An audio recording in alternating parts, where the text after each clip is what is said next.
খবর শুনছেন দুর্গাপুর সংবাদ চ্যানেল থেকে। আজ শুক্রবার ১৩ তারিখ। জানাবো আজকের বাছাই করা গুরুত্বপূর্ণ 10টি তাজা খবর। শুরুতেই হেডলাইন।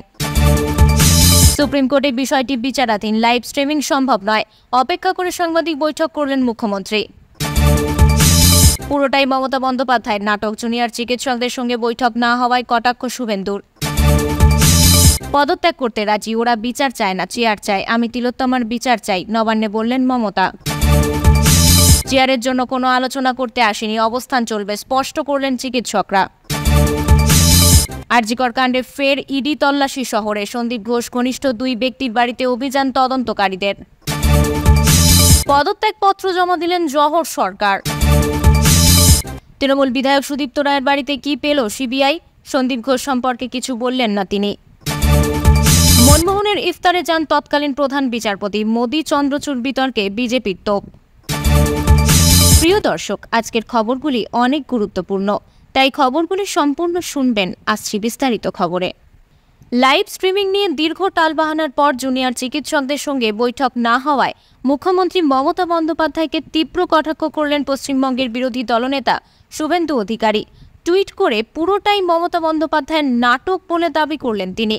আন্দোলনকারী চিকিৎসকদের সঙ্গে বৈঠক ভেস্তে যাওয়ার কিছুক্ষণের মধ্যেই নন্দীগ্রামের বিজেপি বিধায়ক টুইট করেন, মুখ্যমন্ত্রী যে ঘরে বসে অপেক্ষা করছিলেন সেই ছবি সরকার প্রকাশ করল আদালতকে প্রভাবিত করতে। সুপ্রিম কোর্টের রায়ের সঙ্গে ওই বৈঠকের লাইভ স্ট্রিমিংয়ের কোনো সম্পর্ক নেই। মমতা বন্দ্যোপাধ্যায় নানা কৌশল অবলম্বন করছেন। মুখ্যমন্ত্রী সিম্প্যাথি কার্ড ব্যবহার করছেন এই বলে যে বৈঠক হলে নাকি নির্যাতিতার জন্য নীরবতা পালন করতেন, অথচ বিধানসভায় অপরাজিতা বিল আনার সময় নির্যাতিতার জন্য কোনো শোক প্রস্তাব ছিল না। দ্বিতীয়ত, উনি নাকি 2 দিন ঘন্টা 2 অপেক্ষা করেছেন, কিন্তু অভয়ার মা বাবা, সহকর্মীগণ, নাগরিক সমাজ আজ 33 দিন অপেক্ষায় রয়েছেন। সে ব্যাপারে ওনার কি মতামত? যে মুখ্যমন্ত্রী প্রশাসন বৈঠক লাইভ স্ট্রিমিং করেন, তাহলে এত গুরুত্বপূর্ণ বৈঠক লাইভ স্ট্রিমিং করতে তার আপত্তি কোথায়? আইনের যে যুক্তি দিচ্ছেন তা পুরোপুরি ভুয়ো। মুখ্যমন্ত্রী আসলে লাইভ স্ট্রিমিং করতে ভয় পেয়েছিলেন এই ভাবনা থেকে যে প্রাথমিক পুলিশি তদন্তে যে ফাঁকফোকর রয়েছে, তদন্তের নামে প্রমাণ লোপাট করার চেষ্টা ও তাড়াহুড়ো করে দেহ দাহ করা হয়েছে, এই সংক্রান্ত কোনো প্রশ্ন উঠলে উনি জবাব দিতে পারতেন না। প্রিয় দর্শক, আপনি কোন জেলা থেকে আমাদের খবরটি শুনছেন অবশ্যই কমেন্ট করে জানাবেন, এবং আমরা আজ এই ভিডিওটায় 5000 লাইক এবং 4000 সাবস্ক্রাইবার টার্গেট করছি। অনেকেই আমাদের খবর শুনছেন কিন্তু সাবস্ক্রাইব করছেন না, ভুলে যাচ্ছেন, তাই এক্ষুনি সাবস্ক্রাইব করে নিন। ফিরে আসছি পরবর্তী খবরে। চিকিৎসকদের সঙ্গে বৈঠকের জন্য নবান্নের সভাঘরে 2 ঘন্টার বেশি সময় বসেছিলেন মুখ্যমন্ত্রী মমতা বন্দ্যোপাধ্যায়, কিন্তু বৈঠক হলো না। এরপর নবান্ন থেকে সাংবাদিক বৈঠক করে মমতা জানালেন তিনি পদত্যাগ করতে রাজি আছেন, কিন্তু কেউ বিচার চান না, চান ক্ষমতার চেয়ার।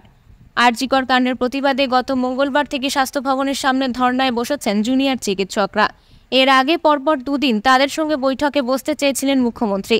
গতকাল বৃহস্পতিবার তৃতীয়বারের জন্য বৈঠক ভেস্তে গেল। প্রথম থেকেই মুখ্যমন্ত্রীর সঙ্গে বৈঠকে 2টি প্রধান শর্ত দিয়েছিলেন চিকিৎসকরা। তারা চেয়েছিলেন এই বৈঠকে সরাসরি সম্প্রচার হোক। 30 জন প্রতিনিধি নিয়ে নবান্নে বৈঠক করতে চেয়েছিলেন তারা। তবে এই 2 শর্তেই আপত্তি জানায় রাজ্য। বৈঠক ভেস্তে যাওয়ার পর বৃহস্পতিবার নবান্ন থেকে মমতা বলেন, 3 দিনেও সমাধান করতে পারলাম না। বাংলার মানুষের কাছে ক্ষমা চাইছি। যারা নবান্নের সামনে এসেও বৈঠকে এলেন না তাদের আমি ক্ষমা করলাম। আমাকে অনেক অসম্মান করা হয়েছে, আমার সরকারকে অসম্মান করা হয়েছে, অনেক ভুল বোঝাবুঝি কুৎসা হয়েছে, সাধারণ মানুষ রং বোঝেনি। আমি পদত্যাগ করতে রাজি আছি, কিন্তু ওরা বিচার চায় না, চেয়ার চায়। আশা করি মানুষ সেটা বুঝবেন। বৈঠক না হওয়ায় নবান্নের সামনে বসে পড়েছেন জুনিয়র চিকিৎসকেরা।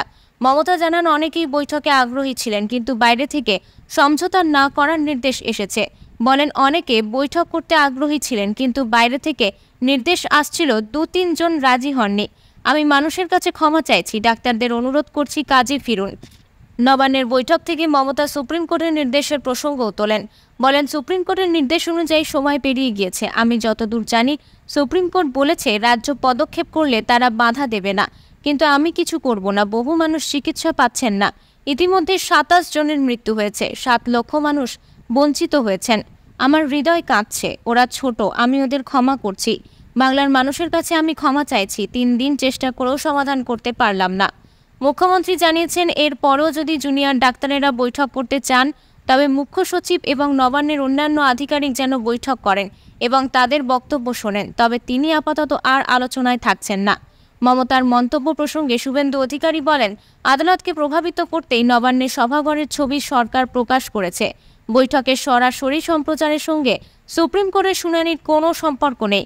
শীর্ষ আদালতের শুনানিও সরাসরি সম্প্রচারিত হয়। যে আলোচনা হওয়ার কথা ছিল তার সঙ্গে আদালত অবমাননারও কোনো সম্পর্ক নেই। পুরোটাই মমতার নাটক। ওর মুখোশ খুলে যাওয়ার সম্ভাবনা ছিল, তাই ন্যায্য দাবি মানলেন না। অচল অবস্থা কাটুক, তা উনি চান না। চেয়ারের জন্য কোনো আলোচনা করতে আসিনি, ন্যায় বিচারের দাবিতে এসেছিলাম। মুখ্যমন্ত্রী মমতা বন্দ্যোপাধ্যায়ের মন্তব্য হতাশ বলে জানালেন জুনিয়র চিকিৎসকরা। এই অবস্থায় আন্দোলন চলবে বলে স্পষ্ট জানিয়ে দেওয়া হয়েছে। এরপরও ধর্ণামঞ্চে গিয়ে পরিস্থিতি নিয়ে বিস্তারিত আলোচনা করবেন বলেও এদিন জানিয়েছেন আন্দোলনরত চিকিৎসকরা। এই অবস্থায় কোন দিকে পরিস্থিতি গড়ায় সেদিকেই নজর সবার। গত 72 ঘন্টারও বেশি সময় কেটে গিয়েছে, এখনও স্বাস্থ্য ভবনের সামনে অবস্থানে অনড় চিকিৎসকরা। এই অবস্থায় বৃহস্পতিবার দুপুরে নবান্নের তরফে বৈঠকের ডাক দেয়া হয়। নিজেদের অবস্থানে অনড় থেকেই সেই বৈঠকে সামিল হওয়ার কথা জানান। সেই মতো 32 জন প্রতিনিধি নবান্নে যান। বৈঠকে সবাইকে যাওয়ার সুযোগ দেয়া হলেও লাইভ স্ট্রিমিংয়ে আপত্তি জানানো হয় রাজ্য সরকারের তরফে। পাল্টা নিজেদের অবস্থানেও অনড় থাকেন আন্দোলনকারীরা। এভাবে প্রায় 2 ঘন্টা কেটে যায়। সভাঘর ছাড়েন মুখ্যমন্ত্রী, আর এরপরেই কার্যত নবান্ন থেকে এহেন আচরণে ক্ষোভ উগরে দেন। এমনকি চেয়ারের দাবিতে আন্দোলন চলছে বলেও মন্তব্য করেন। যদিও এহেন মন্তব্যে জুনিয়র ডাক্তাররা হতাশ বলে মন্তব্য করেন। নবান্ন সভাঘরের বাইরেই সাংবাদিকদের মুখোমুখি হন এদিন আন্দোলনকারীরা। বলেন, এদিনের বৈঠক ভেস্তে যাওয়ার জন্য প্রশাসন দায়ী। নির্যাতিতার ন্যায় বিচারের জন্য আন্দোলন। সবাই আমাদের দিকে তাকিয়েছিলেন। চেয়েছিলাম লাইভ স্ট্রিম করে পুরো বিষয়টির মধ্যে স্বচ্ছতা থাকুক। দীর্ঘ 34 দিন কেটে গিয়েছে। আলোচনা ফলপ্রসূ হওয়া প্রয়োজন ছিল, কিন্তু প্রশাসনিক জটিলতার জন্য আজ হলো না। তবে চেয়ারের দাবি নয়, চেয়ারকে সম্মান করেই এখানে এসেছিলাম, ভরসা রেখেছিলাম। কিন্তু মুখ্যমন্ত্রীর মন্তব্যে আমরা হতাশ বলে জানান। তবে আশা ছাড়ছেন না বলেও এদিন ইঙ্গিত দেন জুনিয়র চিকিৎসকরা। চিকিৎসকদের দাবি স্বাস্থ্য ব্যবস্থা ভেঙে পড়েছে, আর তা ঢাকতে চাইছে প্রশাসন। আর তা ঢাকতেই ধর্ণা এবং আন্দোলনকে ঢাল করা হচ্ছে বলেও এদিন জানান আন্দোলনকারীরা। এই বিষয়ে অবিলম্বে মেডিকেল কলেজ এবং সার্ভে করার দাবি জানান তারা। জুনিয়র ডাক্তারদের আন্দোলনের মাঝেই শহরে ফের ইডি তল্লাশি। কলকাতায় 2 জায়গায় কাকভোর থেকে তল্লাশি অভিযান শুরু করেছেন তদন্তকারীরা। আরজিকর হাসপাতালের প্রাক্তন অধ্যক্ষ সন্দীপ ঘোষের 2 ঘনিষ্ঠের বাড়িতে চলছে তল্লাশি অভিযান। সন্দীপ ঘোষ ঘনিষ্ঠ চন্দন লৌহরের বাড়িতে তল্লাশি চালাচ্ছে তদন্তকারীরা। সেই সঙ্গে কালিন্দির হাউজিং এস্টেটেও তল্লাশি অভিযান শুরু করেছেন তদন্তকারীরা। সন্দীপ ঘোষের দুর্নীতির সঙ্গে এই চন্দন লৌহ জড়িত ছিল বলে জানতে পেরেছেন তদন্তকারীরা। এর আগে সন্দীপ ঘোষ ঘনিষ্ঠ একাধিক ব্যক্তির বাড়িতে তল্লাশি অভিযান চালিয়েছে ইডি। সন্দীপ ঘোষ ঘনিষ্ঠ একাধিক চিকিৎসকও জড়িত রয়েছেন দুর্নীতিতে। এমনকি ডাক্তারি পড়ুয়ারাও সন্দীপ ঘোষের দুর্নীতি চক্রে জড়িত বলে জানতে পেরেছে তদন্তকারীরা। তার মধ্যে অভিক দে, বিরূপাক্ষ বিশ্বাসের নাম জড়িয়েছে। বিরূপাক্ষ বিশ্বাস এবং অভিক দে ঘটনার দিন আরজিকর হাসপাতালের সেমিনার রুমে হাজির ছিলেন বলে জানতে পেরেছেন তদন্তকারীরা। এর আগেও সন্দীপ ঘোষ ঘনিষ্ঠ একাধিক ব্যক্তির বাড়িতে তল্লাশি চালিয়েছিলেন তদন্তকারীরা। সন্দীপ ঘোষের আরও সম্পত্তির হদিশ পাওয়া গিয়েছে। 2টি বিলাসবহুল গাড়ির হদিশও। আরজিকর হাসপাতালে একাধিক দুর্নীতিতে যুক্ত সন্দীপ ঘোষ। তার বিরুদ্ধে মৃতদেহের অর্গান পাচারের অভিযোগও রয়েছে। গোটা রাজ্যের একাধিক মেডিকেল কলেজে ছড়িয়ে রয়েছে তার দুর্নীতির জাল। সিবিআই তাকে গ্রেপ্তার করলেও আপাতত প্রেসিডেন্সি জেলে রয়েছেন সন্দীপ ঘোষ। সেখানে তাকে আলাদা একটি সেলে রাখা হয়েছে। আদালতে সন্দীপ ঘোষকে ঘিরে নজিরবিহীনভাবে বিক্ষোভ দেখান আইনজীবীরা। এজলাসের মধ্যেই আইনজীবীরা সন্দীপ ঘোষের ফাঁসির দাবিতে সরব হয়েছিলেন। এমনকি চটি ছুঁড়েও সন্দীপ ঘোষকে মারা হয় কোর্ট চত্বরে। নজিরবিহীন এই ঘটনা আগে কখনো ঘটেনি আলিপুর আদালত চত্বরে। সোনারপুর, মুর্শিদাবাদ, ক্যানিংয়ে সন্দীপ ঘোষের একাধিক বাড়ির হদিশ মিলেছে। সন্দীপ ঘোষের সহযোগী চন্দন লৌহকেও একাধিকবার জেরা করেছেন তদন্তকারীরা। এবার তার বাড়িতে হানা দিয়েছেন ইডি। সেই সঙ্গে অকটেন কোম্পানির অফিসেও চলছে তল্লাশি। এলাকার বাসিন্দাদের অভিযোগ, রাত বাড়লে নাকি কালিন্দির হাউজিংয়ের এই বাড়িতে আনাগোনা বাড়ত লোকজনের। উপরাষ্ট্রপতি জগদীপ ধনখড়কে পদত্যাগপত্র দিলেন তৃণমূলের রাজ্যসভার সাংসদ জহর সরকার। আরজিকর কাণ্ডের প্রতিবাদে রবিবার তৃণমূলের সাংসদ পদ ছাড়ার কথা জানিয়ে মুখ্যমন্ত্রী মমতা বন্দ্যোপাধ্যায়কে চিঠি দিয়েছিলেন জহর সরকার। সংসদীয় বিধি মেনে বৃহস্পতিবার দুপুরে দিল্লিতে ধনখড়ের হাতে পদত্যাগপত্র তুলে দেন তারা। জহরের ইস্তফার ফলে সংসদের উচ্চকক্ষে তৃণমূলের সাংসদ সংখ্যা কমে হল 12। পশ্চিমবঙ্গের 16টি রাজ্যসভার আসনের মধ্যে একটি খালি হয়ে গেল। তৃণমূলের 12 জন ছাড়াও এই রাজ্য থেকে বিজেপির 2 ও বামেদের 1 জন রাজ্যসভার সাংসদ রইলেন। আরজিকর কাণ্ডে ফের অস্বস্তিতে শাসক দল তৃণমূল। ভয়াবহ ধর্ষণ খুন কাণ্ডের পরপরই মুখ খুলেছিলেন রাজ্যসভার সাংসদ সুখেন্দু শেখর রায়। পরে অবশ্য সেই বক্তব্য থেকে পিছিয়ে আসেন তিনি, কিন্তু এবার একেবারে সাংসদ পদ থেকে ইস্তফা দিলেন তৃণমূলের জহর সরকার। এমনকি রাজনীতি ছেড়ে দিতে চেয়েছেন তিনি। মুখ্যমন্ত্রী মমতা বন্দ্যোপাধ্যায়কে লেখা চিঠিতে জহর বলেন, আমি গত 1 মাস ধৈর্য ধরে আরজিকর হাসপাতালের ঘৃণ্য ঘটনার বিরুদ্ধে সবার প্রতিক্রিয়া দেখেছি আর ভেবেছি আপনি কেন সেই পুরনো মমতা ব্যানার্জির মতো ঝাঁপিয়ে পড়ে সরাসরি জুনিয়র ডাক্তারদের সঙ্গে কথা বলছেন না। এখন সরকার যে সব শাস্তিমূলক ব্যবস্থা নিচ্ছে তা এক কথায় অতি অল্প এবং অনেক দেরি হয়ে গেছে। দেশের প্রধান বিচারপতির বাড়িতে গণেশ পুজোয় যোগ দিয়েছিলেন প্রধানমন্ত্রী। বুধবার রাতে এই ছবি ছড়িয়ে পড়তেই নানা রকম প্রশ্ন ওঠা শুরু করেছে সোশ্যাল মিডিয়ায়। বিরোধীরা খোঁচা দিতে শুরু করে। এবার তার পাল্টা দিল বিজেপি। 2009 সালের একটি ছবি শেয়ার করেছে গেরুয়া শিবির। সেখানে দেখা যাচ্ছে প্রাক্তন প্রধানমন্ত্রী মনমোহন সিং আয়োজন করেছিলেন এক ইফতার পার্টির, যেখানে ছিলেন তৎকালীন প্রধান বিচারপতি কেজি বালকৃষ্ণনও। বিজেপির মুখপাত্র শেহজাহ পুনাওয়ালা সোশ্যাল মিডিয়ায় পোস্ট করে লিখেছিলেন, 2009 প্রধানমন্ত্রী মনমোহন সিংয়ের ইফতার পার্টিতে যোগ দিয়েছিলেন তৎকালীন প্রধান বিচারপতি কেজি বালকৃষ্ণন।